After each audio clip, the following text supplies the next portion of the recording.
बालेश्वर पौर परिषद 24 number ward रे बिजु जनता दलर घरे घरे शंख कार्यक्रम अनुष्ठित।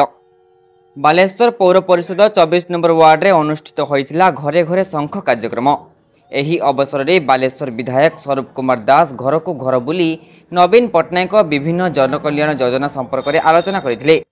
आसंता जून 1 तारिख में उभय सांसद और विधायक प्रार्थी को शंख चिन्ह रे आशीर्वाद भिक्षा करथिले।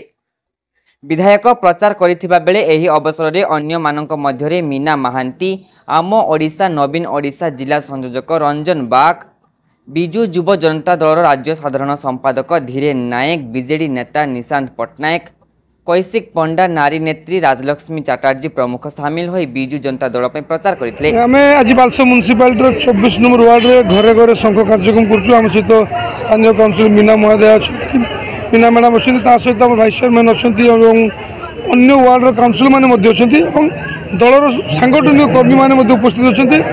आप देखो मो पछरे जो शताधिक कर्मी मैंने दल को भल पाऊा लोक मैंने सहयोग हाथ बढ़ी ये गोटे कथा कहूँ अंचल विकास आम जदि 24 नंबर वार्ड और आखपाख कथा कहबू बालीघाट जो गोटे ऐतिहासिक स्थली तार नवीकरण तार सौंदर्यकरण प्रिय माननीय मुख्यमंत्री नवीन पट्टनायक 1 कोटी टंका प्रदान कर बुढ़ा कार्तिक मंदिर आमर अनुदान दि जाइए। कैवर्त मंडप अनुदान दि जाइए। आमर 5टी school Barabati girls high school 5टी स्कूल ट्रांसफॉर्मेशन कराई। समस्त धर्म अनुष्ठान को यही अंचल थी समस्त धर्म अनुष्ठान को आर्थिक सहायता दी जाइए। कम्युनिटी सेंटर को दी जाइए। तो आज लोक मान भर चर्चा होची जे विगत दिन के नजर नाला जे सरकारी अर्थ एसबू जगह को आस। आज प्रिय मुख्यमंत्री नवीन पट्टनायक जो ओडिशार अग्रगति घटुची प्रतिफलन आज आम सब जगह देखा पाऊँ। गाँव उन्नति होती प्रत्येक गली रास्ता हो लाइट हो पानी जल सब व्यवस्था कराई। समस्त मौलिक आवश्यकता को ठीक भाव आम परिचालना करुँ। आज जनमत बिजु जनता दल सपक्ष अच्छी आशीर्वाद आज बिजु जनता दल प्रति अच्छी। आज जो प्रकार सहयोग आप देखुं प्रत्येक घर परिवार माने आज घरे घरे शंख कार्यक्रम में जोग देते। ये हूँ भल पाइबा, ये हूँ संकल्प मनोभाव।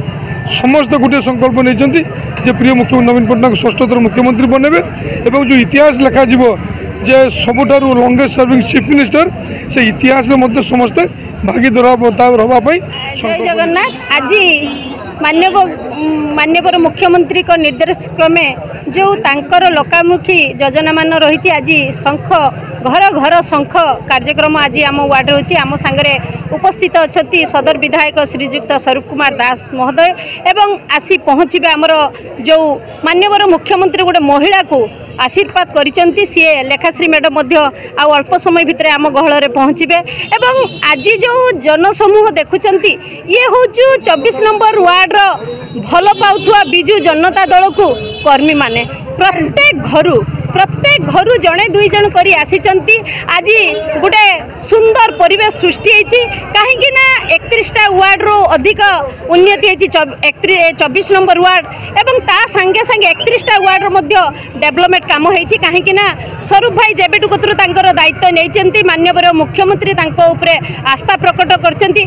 बालेश्वर प्रगति द्रुत गति रे चली बेले पुणी थे माननीय मुख्यमंत्री तांको उपरे आस्था प्रकट करिसेंती एवं जो महिला को सम्मान देइचंती ता आज सारा विश्व रे गोटे प्रसिद्ध लाभ करिछि कहीं लेखाश्री अपा को जो आम मान महिला मान को गोटे सम्मान देइचंती सेतिपई आमे मध्य तांको कतर चिर कृतज्ञता ज्ञापन करछु। एवं ता सहित बालीघाट रो जो फील्ड कथा कुहाउछि ताकू मध्य 1.5 कोटी ऊर्ध्व टंकार अनुदान आसी कहीं से फील्ड डेवलपमेंट हम एवं सेटा गोटे मिनी स्टेडियम हम हॉकी पाई खेल पड़िया हम एवं बालीघाट आमर ऐतिह्यर जगह सी आमर बुढ़ा बलंग नदी अच्छी तार डेवलपमेंट 1 कोटी ऊर्ध्व टंका आसी आमर बुढ़ा कार्तिक मंडप 9 लाख टंकार अनुदान मुख्यमंत्री देइचंती एवं आम वार्ड कैवर्त मंदिर 11 लाख टंकार अनुदान देइचंती एवं आमर जो बस्ती अच्छी राधाकृष्ण नगर बस्ती सेठी 7 लाख टंकार अनुदान सहित